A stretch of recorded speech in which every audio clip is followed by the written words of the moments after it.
What's up guys, welcome to the Car Passion channel. You are watching episode 13 of Broken Boosted. Today's intercooler piping part 2.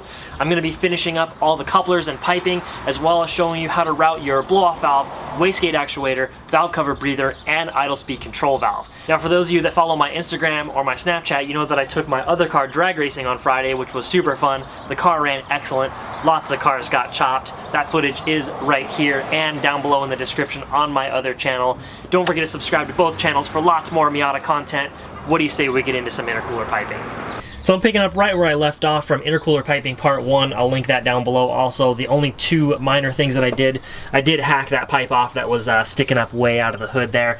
And then I took one of my fans out. I just left the main cooling fan in and I moved it over because I really didn't like how pinched that coupler was against the sway bar. So aside from that, we're picking up where we left off. And for anyone that's going to ask what the heck this thing is, I got to get my car to the exhaust shop somehow, and I'm certainly not paying to have it towed. So I installed a temporary solution, the Rudnick pipe. Anyone that follows Rice or Miata will know exactly what I'm talking about. So the first thing I'm going to do is hook the compressor up to the whole system of piping. I have here a 2-inch 90-degree silicone coupler, which I'm going to shoot right between the power steering reservoir and the power steering line there. And then I have some of the extra piece that I cut off of my 2-inch aluminum pipe. And then I have another 2-inch elbow that I actually modified slightly. Put it on a little bit more of an angle and actually just kind of massage these things into position like that. So I have here the stock Airbox, and what we have to do with this is free the airflow meter from it, and that's really easy. You just got 4 10mm bolts right here that you have to loosen up and it'll come off. And you're left with a much smaller, easier to fit unit. Now after you remove the Airbox, you won't have an air filter, so what I did was I bought this sweet eBay air filter and AFM converter thing that you bolt onto the front. So you want to leave your cork gasket on there and then use this adapter plate that it comes with. And then you put this on, use the stock nuts to tighten it down, and then you can put a regular cone filter onto your AFM. It'll look just like this when you're done. And of course chrome, because we do it for the street cred. Now for the compressor inlet, I have a 3-inch 135-degree coupler that I picked up from eBay. Not all turbos have a 3-inch mouth, so make sure you measure your turbo before you buy your couplers. This is a 3-inch to 2.75-inch adapter coupler. The stock 1.6 AFM uses a 2.75-inch opening. I'm not sure what the 1.8 MAFs use, but just go ahead and measure before you buy so you don't have to buy things twice. Our AFM is going to fit in there just like that. So that's all the main piping there, but there still are some very important connections left to do. The first thing I'm going to do is hook up the vacuum line for the blow-off valve. And for those of you that are concerned with the blow-off valve being open, basically when you have a MAF or an AFM type system and you're boosted and you run your blow-off valve open, when the blow-off valve opens, it lets a bunch of air out that has already been metered by the AFM. And then when you get back on the gas, the engine runs rich. So I'm just gonna run it like this and see how bad it is. If it's like crazy unbearable and it's hesitating a lot, I'll go ahead and recirculate it to where the blow-off valve will actually vent its air back in right before the compressor. But I'm just gonna run it like this for now and see how it is. The blow-off valve needs to be hooked up somewhere to the intake manifold, somewhere that sees vacuum, not in the intercooler piping itself. So I'm just gonna take my boost gauge signal line, install a vacuum tee, and then hook the vacuum line from the blow-off valve right up to it. You'll notice a lot of blow-off valves actually have an adjustment on the top for softer and harder adjustment.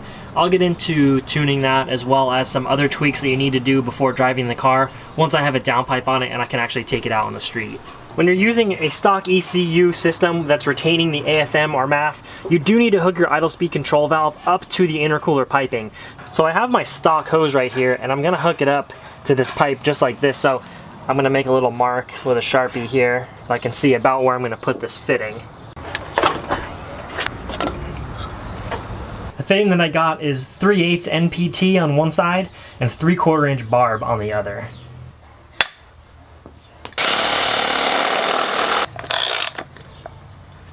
Now I know I've said this before on every NPT tap I've ever done on this channel, but I'm going to say it again in case you missed it. NPT threads are tapered, so you don't run the tap all the way through. You only have to run it in a certain amount, and then you kind of test the fitting as you go. When you put the fitting in, you don't want it to bottom out all the way. You want to have a couple threads left, and it's going to get tighter as you put it in. Also, NPT threads usually don't require a thread sealant, but guess who likes to be safer than sorry? This guy, so I'm gonna put it on anyways. While I have this elbow out, I'm also gonna put in a port for the wastegate. It's gonna go right in the other side here. The procedure is identical. The only difference is this is 1/8 NPT, so I'm gonna use a different size bit and tap. But aside from that, it's just like the one for the idle speed control valve. I know everyone from the UK right now is like punching themselves in the head because I'm using standard thread sizes again. But guys, whatever port you buy, it's gonna say what thread it is. Just buy the right drill and tap for that thread. It's pretty simple. Slip that on there, look at that, like factory. Well, almost. Mine doesn't line up quite at the perfect angle, so I'm actually gonna use a hose clamp instead of the stock spring clamp to make sure I get a good seal, because this will be a boost leak if it leaks here. Wastegate line is real simple. Just gonna hook it up to this port right here, and then connect it to the actuator can, just like this. Two small notes here. You want to hook up your wastegate line after the intercooler, because the pressure coming right off of the compressor might be higher than what the motor is actually seeing, and what will happen is up top when the temperatures get higher, the boost will actually fall off. So that's one important thing. The other thing is this is a 4 PSI spring inside this. If I do want to raise the boost, if the car can handle it and the fuel system and all that, I'll go ahead and intercept this line with a DIY boost controller that I'll show you guys how to make. The last thing we have to address is the valve cover breather. Now factory, there's a hose that runs from the valve cover into the intake piping. But the problem now is there's gonna be pressurized air in the intake piping, where when it's stock, there's no pressure in there.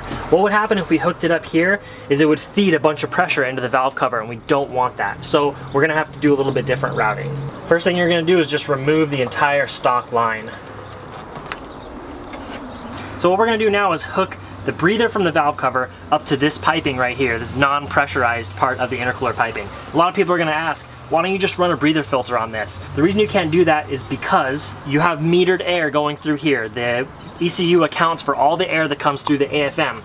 Now on the PCV valve, during idle and cruise, this valve is open and it's actually drawing in oil vapor through the valve cover.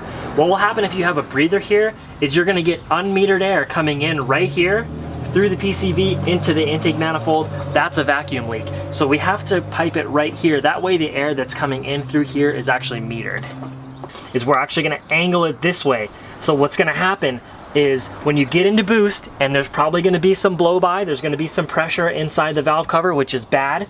The air rushing past the bottom of this port right here, there's actually gonna be a low pressure zone right behind the port, and it's gonna help draw some of the pressure out of the valve cover. That's very important. On my other car, last time I was on the dyno, I actually blew a cam seal out completely because there's so much pressure inside the valve cover. Where if I had this hooked up, you know, to my intake piping where it was actually helping draw some of that pressure out, it wouldn't have blown that seal out.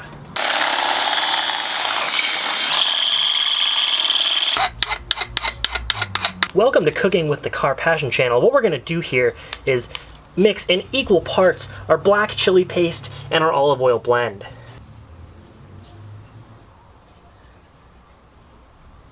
So there we go, is our angled port, and I used JB Quick, which cures very fast, and gave it a little coat of black because it was looking super haggard. I whipped this up for you guys really quick so you can understand what I'm trying to do. So the airflow is moving this way through that pipe, and then what happens is it hits this and goes like this, and then right in here, the little low pressure area, and it helps draw air through that port. So now what I'm going to do is hook up the valve cover to this port here. Notice the direction that it's facing with the airflow. And since this line is going to be so close to the turbine housing, which is one of the hottest things in the engine bay, I'm going to get some of this protective heat wrap and put it on there. That'll help that rubber line last a lot longer. So that's about it for the intercooler piping. The only thing I have left to do is take this thing to the exhaust shop to have a downpipe made for it. Then I can get an O2 sensor in it, and then I'll show you guys how to make a few tweaks that need to be kind of checked out before you take the car out for its first boost run. Alright guys, I hope you enjoyed the video. As always, if you have any questions, drop them down below in the comment section, and don't forget to subscribe for more Miata content. I'll see you in the next one.